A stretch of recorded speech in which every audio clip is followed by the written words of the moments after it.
সরকারের মধ্যে তো ছাত্র প্রতিনিধি আছে, আবার বাইরের ছাত্র প্রতিনিধি যারা আছে সমন্বয়ক, এই যে এখানে সমন্বয়ের ঘাটতিটা কেন হচ্ছে? তারা একটা নিল, আবার এখান থেকে প্রতিবাদ করছে, ছাত্ররাই প্রতিবাদ করছে, তার মানে সমন্বয়হীনতা কোথায় হচ্ছে আপনার কাছে কি মনে হয়? অবশ্যই আমি যদি হয় কিন্তু দিয়ে নানা কথা বলতে পারতাম, কিন্তু আমার মনে হয় খোলাখুলি বলে ফেলে দেওয়াটা ভালো। যে ধরনের কাজ হলো এটা দেখার পরে যে কোনো সাধারণ বিচার বিবেচনায় আপনি চিন্তা করলে বুঝতে পারবেন স্পষ্ট একটা কনফ্লিক্ট দেখা যাচ্ছে, যে সরকারের ভেতরে যারা আছে তারা এই ব্যাপারটা খোলাসা করে বলছে না, সরকারের বাইরে যারা আছে তারা এই ব্যাপারটাকে নিন্দা জানিয়ে রাস্তায় নেমে যাচ্ছে। তার মানে এমন কোনো একটা ঘটনা ঘটেছে যেটাতে খুশি না অন্তত একটা পক্ষ, আর গোপনে গোপনে হলেও আর একটা পক্ষ। এই ব্যাপারটা হওয়ার একটা কারণ আছে, কারণ এই সরকারের লেজিটিমেসিটা কোথায়? এটা হলো জন আকাঙ্ক্ষা। এই সরকারের লেজিটিমেসি কোথায়? জনগণ যেটা মনে করে সেটা খুঁজে বের করা। একটু আগেই বলছিলেন যে বিপ্লবী সরকার না হলে, আমি যদিও পার্সোনালি এটাকে বিপ্লব মনে করি না, আমি একটা গণ অভ্যুত্থান মনে করি। গণ অভ্যুত্থানের যে সরকার, যার লেজিটিমেসি হলো মানুষের উইল, এই উপদেষ্টা পরিষদে কে যাবেন, শুধু উপদেষ্টা পরিষদ না, বিভিন্ন দায়িত্বশীল চেয়ারে কারা বসবেন, তারা এই গণ অভ্যুত্থানের স্পিরিটটাকে পুরোপুরি ধারণ করে কিনা এইটা বোঝাটা কিন্তু অত্যন্ত জরুরি। সব সময় কেন একজন চেয়ারে বসবে, তারপর সমালোচনা করা হবে, তারপর কেন পদক্ষেপ নেওয়া হবে, এই ব্যাপারটাই তো নির্ধারণ করে দেয় যে আপনি সিলেকশনে অযোগ্যতার পরিচয় দিচ্ছেন। এবং কেন এত কথাবার্তা হবে?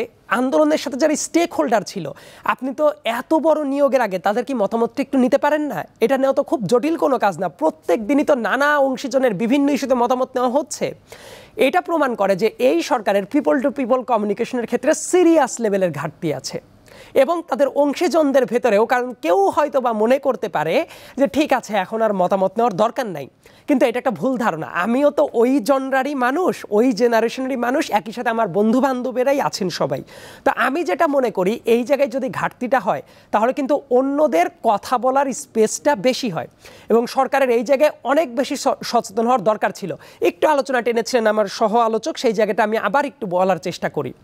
এই সরকারে অনেক কাজ করার দরকার ছিল, ধর তক্তা মারপের টাইপ কাজ। আপনি এত ঠান্ডা মাথায় বিচার বিবেচনা করে তারপর কাজ করবেন, সেটার ভেতরে ভুল হবে, মানুষ কিন্তু এত ধৈর্য ধরবে না। কারণ আপনার টাইম স্পেন্ড কতটা? একটা লেজিট ইলেকশন আয়োজনের আগের সময়টা হলো আপনার সময়, আপনি তো আর 5 বছর সময় পাচ্ছেন না। কাজেই জেনুইন কিছু কাজ করার জন্য আপনার কিন্তু এত ঢাকঢাক গুড়গুড় করলে হবে না। যে জায়গায় ছাত্ররা কয়েকজন আছে উপদেষ্টা পরিষদে, তাদের কাছ থেকে তো মানুষ ডাইনামিক অ্যাকশন চায়, কিন্তু আপনি অনেক দেখবেন এমন অনেক নিয়োগ আছে বিতর্কিত নিয়োগ, শুধু উপদেষ্টা পরিষদে না, আর বড় বড় চেয়ারে কি বিতর্কিত নিয়োগ নাই?